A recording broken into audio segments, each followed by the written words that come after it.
Our gospel reading for this morning comes to us from the Gospel of Mark, chapter 5, verses 21 through 43. Let me invite you to listen for God's word to us today. When Jesus had crossed again in the boat to the other side, a great crowd gathered around him, and he was by the sea. Then one of the leaders of the synagogue named Jairus came, and when he saw him, fell at his feet and begged him repeatedly, "My little daughter is at the point of death. Come and lay your hands on her, so that she may be made well and live." So he went with him, and a large crowd followed him and pressed in on him. Now there was a woman who had been suffering from hemorrhages for 12 years. She had endured much under many physicians and had spent all that she had, and she was no better, but rather grew worse. She had heard about Jesus and came up behind him in the crowd and touched his cloak, for she said, "If I but touch his clothes, I will be made well." Immediately her hemorrhage stopped, and she felt in her body that she was healed of her disease. Immediately aware that power had gone forth from him, Jesus turned about in the crowd and said, "Who touched my clothes?" And his disciples said to him, "You see the crowd pressing in on you. How can you say, 'Who touched me?'" He looked all around to see who had done it. But the woman, knowing what had happened to her, came in fear and trembling, fell down before him, and told him the whole truth. He said to her, "Daughter, your faith has made you well. Go in peace and be healed of your disease." While he was still speaking, some people came from the leader's house to say, "Your daughter is dead. Why trouble the teacher any further?" But overhearing what they said, Jesus said to the leader of the synagogue, "Do not fear, only believe." He allowed no one to follow him except Peter, James, and John, the brother of James. When they came to the house of the leader of the synagogue, he saw a commotion, people weeping and wailing loudly. When he had entered, he said to them, "Why do you make a commotion and weep? The child is not dead, but sleeping." And they laughed at him. Then he put them all outside and took the child's father and mother and those who were with him and went in where the child was. He took her by the hand and said to her, "Talitha cum," which means, "Little girl, get up." And immediately the girl got up and began to walk about. She was 12 years of age. At this, they were overcome with amazement. He strictly ordered them that no one should know this, and told them to give her something to eat. The word of the Lord. Thanks be to God. This morning, I was going to preach about faith, what it means to have faith, what faith looks like in times of trial and distress, the moving pictures in this text of the woman's persistence and determination to get to Jesus, and the desperation of Jairus, begging Jesus for help in our story. I was going to preach on faith, not just because of those two people, but because of two verses, two responses that Jesus makes in our text for today. To the woman who touches his cloak, he says, "Daughter, your faith has made you well." To Jairus, he says, "Do not fear, only believe." This sounds like a text about faith. But then, quite frankly, I got irritated with this text and what it seems to imply about faith. Did you know that preachers sometimes get irritated with the Bible? Sometimes we get irritated with the Bible. And the reason I was irritated with this particular text is that all of us know it's not that easy. How many of you in this room have faith? Show of hands. I'm not scoring your faith here. Just put your hands in the air. Good, good, good. And I would assume that most people in this room have been in the position at some point in life of praying for a loved one to get better. And sometimes that happens. And sometimes it does not happen. Does that mean you did not have enough faith? Of course not. Does it mean that God wanted what happened to your loved one to happen? No.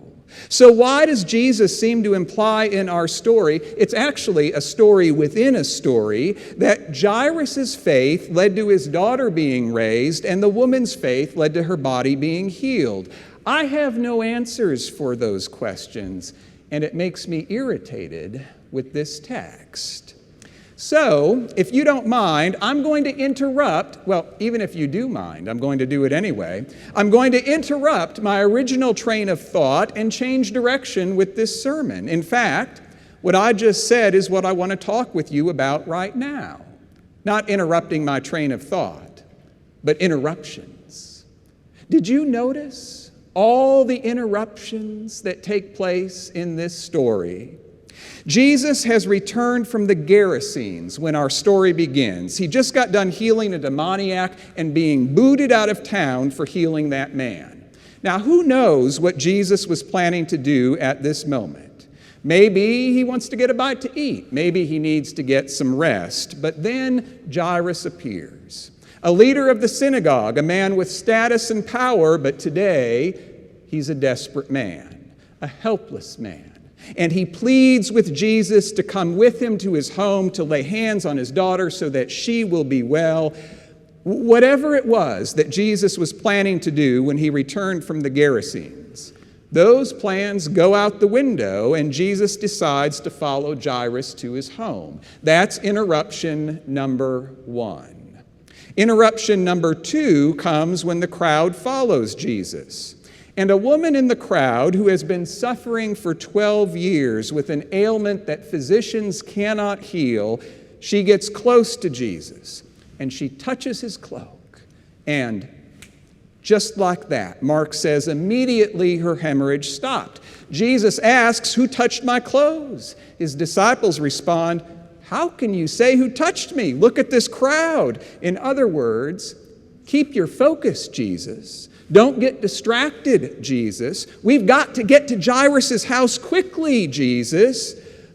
But Jesus stops his journey, and he looked around to see who it was that had touched him. He encounters the woman. He speaks with this woman. He pays attention to this woman who, in contrast to Jairus, would have been at the bottom of social status and standing because of her disease and because she was a woman. All that is interruption number 2. Interruption number 3 occurs when some people from Jairus' house show up to tell Jesus the terrible news. Actually, they're telling Jairus, "Your daughter is dead. Why trouble the teacher any further?" So, no need to continue, Jesus. You can go back to your original plans now, Jesus. Get something to eat, Jesus. Go get some sleep, Jesus. This girl has died. It's a hopeless situation. That's interruption number 3. I hope you're keeping track here. How many interruptions have we had in this text so far? 3. Good. Jesus was going to do this. Then he pivots to do that. Then something happens on his way that causes him to stop. Then he receives news that he doesn't need to keep going on his journey. I'm not sure any of this is accidental in how Mark tells this story. Because by inserting the story of the woman in the midst of the story about Jairus and his daughter, Mark is actually interrupting one story with another story. His technique matches his topic. What's the topic? Interruptions. Interruptions. How are you with interruptions? I recall the time years ago in another church when I went into worship with my cell phone in my pocket, and I did not realize that my cell phone was on when it was in my pocket. And you can see where this is going, right? Actually, thank God it did not go there. Right before I was going to preach, I realized my phone was in my pocket and that I had not turned it off. And so I turned it off, and so fortunate I did not get a random call that morning. How are you when it comes to interruptions? Do you wake up in the morning and say, "I hope my plans get interrupted today"? Craig Barnes is the president of Princeton Seminary, but before he was a seminary president, he was a pastor, most recently in Pittsburgh. And Barnes tells of the time when he was heading from Pittsburgh Theological Seminary, where he used to teach, to the church in Pittsburgh that he used to serve. He was late for a staff meeting, driving to the church, when he noticed an elderly man walking his dog. He had seen the man plenty of times before. He used to see the man walking with an elderly woman, but he no longer saw the woman. He had wondered for a number of months what had happened to the woman. Barnes had never introduced himself, and yet as he parked his car, the man and his dog happened to be straight in his path to the doors of the church. Now, on the one hand, late for staff meeting. On the other hand, here is this neighbor who used to walk with a woman, and she's no longer there. I had a choice, Barnes writes. I could rush into the important meeting, or I could stop, turn around, introduce myself, and ask this man about his missing companion. I chose to keep moving. "Hi, how you doing?" Barnes said as he rushed past the man. But once he was in the meeting, he says, I felt horrible. Here we were talking about ministry in this staff meeting, and I had just refused an opportunity to minister when it was handed to me on a tarnished platter. Has that kind of thing ever happened to you? Have you ever just plowed ahead because you couldn't be bothered with, didn't want to be interrupted by whomever it was that was crossing your path? I recall something that the Catholic priest Henry Nouwen once wrote. "My whole life," he said, "I have complained that my work was constantly interrupted until I discovered that my interruptions were my work." Which sounds pretty close to how Jesus lived his life. Jesus did not approach his life and his faith with a strategic plan or with 7 steps for his best life now. Jesus approached his life and his faith as if he was always willing to be interrupted. When Jesus arrives at Jairus' house, he saw a commotion, people weeping and wailing loudly, to which Jesus says, "Why do you make a commotion and weep? The child is not dead, but sleeping." And how do all those people respond? They laughed at him. In other words, you may be a wise man, Jesus, a gifted teacher and preacher, Jesus. You may be even able to order demons around, Jesus, but in the end, some things cannot be changed. There's no more hope here, Jesus. You can go away. And what does Jesus do? Jesus overturns their assumptions about life and death. Jesus brings Jairus' daughter back from the dead. This, I think, is the 4th interruption in this story. An interruption of God's grace and love in a way that astonishes and stuns and catches everyone off guard. So maybe I wasn't so far off when I said this was going to be a sermon about faith. What if interruptions aren't just incidental to our faith or footnotes to our faith, but are one of God's primary ways of helping us grow in our faith? Michael Linvall is a retired Presbyterian minister who years ago wrote a series of imaginary stories about a Presbyterian pastor in the church that he served. I say imaginary, they're made up, but each of the stories has a ring of truth about them. For example, Linvall writes about the time that there was a proposal from the youth in the church to hold a dance at the church. The pastor was in favor of the proposal. It came to the session as a motion from the Christian Education Committee that the young people be permitted to have a dance in the fellowship hall. But the session of this particular congregation had concerns. What kind of dancing? What kind of music? And the session ended up voting no, which really irritated the pastor. So this pastor decided that the topic of the sermon the next Sunday would be dancing. He titled his sermon, "The Lord of the Dance." He preached that in the heart of God there is a profound, vibrant dancing joy. In the prayers of intercession, he prayed that his own congregation might dance as David once danced, and in the silent prayer that followed, he even asked that God might touch him with the spirit of dance. They say that you should be careful about what you pray for, Linvall writes, because you're liable to get it. What happened next was this. The pastor went to get the offering from the ushers as the doxology was being sung. In this church, the pastor would take the offering plates from the ushers and put the plates on the communion table.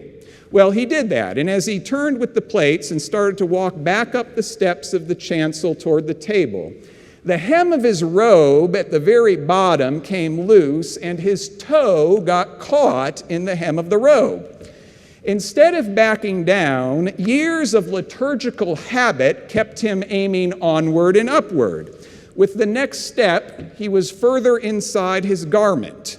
By the third step, this pastor realized he was literally walking up the inside of his own robe, which was caught in his foot.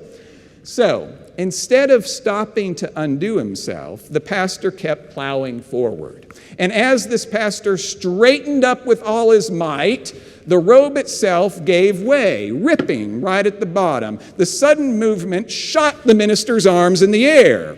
While he maintained his grip on the offering plates, the content of those plates, the envelopes, the dollar bills, the coins, all went raining down on the heads of the 4 surprised ushers standing at the bottom of the chancel. At this point, he says he should have just turned around and given a big theatrical bow, laughed at himself, let the congregation applaud, and extend him some grace. But he did not do it. The worst part, he writes, was not that he tore his robe or spilled the offering. The worst part was that he tried to pretend like nothing had happened. He tried to pretend like he did not need grace to enter his life at that moment. Have you ever done that before? I don't mean spilling the offering. I mean pretending that you did not need God's grace or someone else's grace at some particular moment, that you were strong enough, capable enough to make your own plans and to manage your life on your own. Getting back to Craig Barnes for a moment, Barnes goes on to say that a few weeks later, he bumped into the old guy with the dog again. This time, Barnes apologized for running by him a few weeks earlier. The man waved it off. I know how busy you folks are. Ignoring the man's grace, Barnes apologized that he did not know the guy's name. Then he apologized for being a bad neighbor. Then he apologized a few more times. Finally, the old man smiled and said, "Who's the priest here, you or me?" The man told him yes. It was his wife he used to walk with. She had died a while back. Then he said this, "I've never been a church-going kind of guy. It seems hypocritical to start now. Still, there's a comfort in knowing that I live near people like you. I lean a lot these days," he said. "I lean a lot these days." I wonder if that's what Mark would like us to see, that all of us, no matter our age or stage in life, we lean a lot. We are all in need of God's grace to interrupt our lives when we're desperate, when we cannot manage things on our own, and because we need it. That unexpected person to show up, to bring us God's grace at our helpless moments. We also need to be willing to do the same. My whole life, I have complained that my work was constantly interrupted until I discovered that my interruptions were my work. What was Henry Nouwen's work? It wasn't just writing a lot of books. It wasn't even just being a priest. It was embodying grace, responding with grace, accepting God's grace, sharing God's grace at every single opportunity. But that's not just true for Henry Nouwen, right? That's true for every follower of Jesus in this room. Look, I don't know what plans you have for later today or for later this week, but may I hope this. I hope that sometime this week your plans get interrupted.